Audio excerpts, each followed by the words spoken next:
आज मैं आपको चावलों की खीर बनाना सिखाने लगी हूँ। ये बहुत ही मज़ेदार बनती है और बड़े अच्छे तरीके से मैं आपको सिखाऊंगी। ये 1.5 कप मैंने चावल लिए हैं। इसको 5-6 घंटे हो गए मैंने इसको भिगो दिए था। अब हाथ मैंने धो लिए अच्छी तरह। हाथों के साथ इसको मैं अच्छी तरह मसल लूँगी ऐसे। ये मैंने 2.5 गिलास ये वाले 2 गिलास मैंने डाल दिए और आधा गिलास मैं डालने लगी हूँ इसमें पानी का।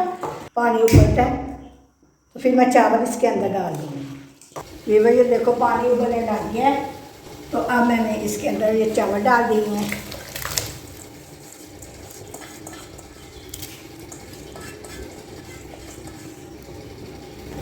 चावल इसको इनकी मैं आँच हल्की कर देती हूँ। ये आधे घंटे में जो है ना वो चावल बिल्कुल अच्छी तरह पक जाएंगे। फिर मैं मिलती हूँ। ठीक है भैया देखो चावल हमारे गल गए हैं सारे। ये मैंने सूपरी चावल लिए थे। ये आधे घंटे से पहले 20 मिनट में ये गल गए। ये 2 लीटर मैं इसके अंदर दूध डाल देने लगी। बिस्मिल्लाहिर्रहमानिर्रहीम। 1.5 कप मैंने चावल लिए थे और इसके अंदर मैंने 2 किलो दूध डाल दिया और इसके अंदर मैं 2 चम्मच देसी घी डालने लगी हूँ। ये देखो 1 चम्मच ये और 1 चम्मच मैं इसके अंदर और डालूंगी ताकि जो है ना वो जब खीर उबले तो बाहर ना निकले। वैसे भी इसका टेस्ट अच्छा होगा। ये देखो खीर हल्की आंच पे पक रही है, ना बाहर आ रही है और ना जो है ना वो इसके पांचे के साथ लग रही है। और इसको अब मैं ढक देती हूँ और हल्की आंच पे इसको पकाती हूँ। गायब मैं आपके साथ शेयर करती जाऊँगी। वीवर देख लो गायब ये मैं डाल रही हूँ। ये मैंने इलायचियाँ मुँह खोल के 3-4 डाल दी हैं इसके अंदर ताकि इसके खीर के अंदर इसकी कब फ्लेवर चला जाए और इसमें खुशबू बहुत प्यारी आती है।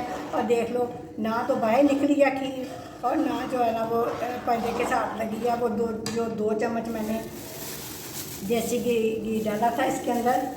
आप ऑयल भी डाल सकते हो। मेरे पास देसी घी था, इसके साथ इसका फ्लेवर बहुत अच्छा बनता है। अभी भी ये जो है ना वो पक रही है, आहिस्ता आहिस्ता हल्की आंच पे पकेगी तो मैं आपके साथ शेयर करती जाऊँगी। उतनी देर में मैं नट्स काट लेती हूँ जो इसके अंदर डालने हैं। तो भी भैया देखो खीर बड़ी मज़े की पक रही है। साथ साथ जो है ना वो चम्मच चला के साइडों से भी इसकी उतारते जाना है ऐसे और खूब हल्की आंच पे जो है ना वो इसको पकाते जाना है। और मैं अब इसको थोड़ी देर दूसरे चूल्हे के ऊपर रखने लगी हूँ और इधर मैं चीनी का कैरेमल बनाने लगी। दूसरे चूल्हे पर रख देती हूँ। ये 3 चम्मच मैंने लिए हैं चीनी के और इसको मैं कैरेमल बनाने लगी हूँ।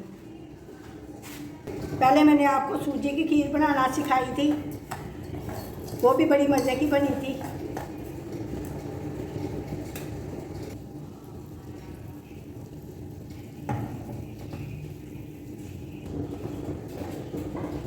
ये देखो कैरेमल का मैंने कलर इतना ही देना है इसको।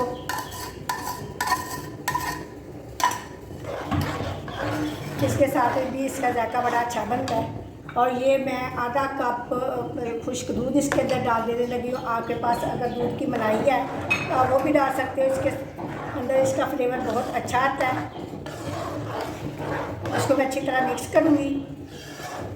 ये वो कितनी अच्छी कितना मज़ेदार जो है ना वो हमारी खीर तैयार हुई है। इसके अंदर मैं नट्स डाल देने लगी हूँ। ये थोड़े से बादाम और थोड़ा सा किशमिश ये थोड़ी सी मैं गार्निश के लिए रखती हूँ और इसको मैं अच्छी तरह पकाती हूँ। आप चीनी आप अपनी मर्ज़ी के मुताबिक आप डाल सकते हो, कम या ज़्यादा जितना भी आप चीनी खाते हो आप उतनी डाल सकते हो। खीर हमारी तैयार हो गई है। देखो कितना प्यारा कलर है इसका और कितनी मज़ेदार दूध की और चावलों की खीर तैयार हो गई है। हल्की आंच पे मैंने पकाई है, तेज़ आंच पे मैंने नहीं पकाई। और ना दूध अलग है ना चावल अलग है, गले हुए हैं बिल्कुल। देखो मैश हुए हैं। देखो मैं आपको पास करके भी आपको दिखाती हूँ। चूल्हे की आग मैं बंद कर देने लगी हूँ। अब मैं आपको डेकोरेट करके इसको दिखाती हूँ। खीर हमारी मुकम्मल हो गई है। अब हम डिश आउट करके दिखाते हैं। अब इसके ऊपर डेकोरेट करते हैं। आप जिस चीज़ के मर्ज़ी जिसके साथ आप करना चाहो आप कर सकते हो। ये कोई पाबंदी नहीं है। देखो कलर देखो इतना कि इसका कितना खूबसूरत है और इसका जायका भी बहुत लाजवाब होगा। आप लोगों ने ट्राई करनी है। और मुझे आपने कमेंट में ज़रूर बताना है। ये देखो जी, ऐसे इसके अंदर भी मैंने नट्स डाल दिए हैं और इसके ऊपर भी मैंने नट्स डाल दिए हैं। ये तैयार हो गई है हमारी दूध की चावलों की खीर। पहले भी मैंने आपको सूजी की खीर बनानी बताई थी, वो भी आप लोगों ने बड़ी पसंद की थी। तो अगर आपको ये मेरी रेसिपी पसंद आई है तो मेरे चैनल को सब्सक्राइब करो, लाइक करो और शेयर करो।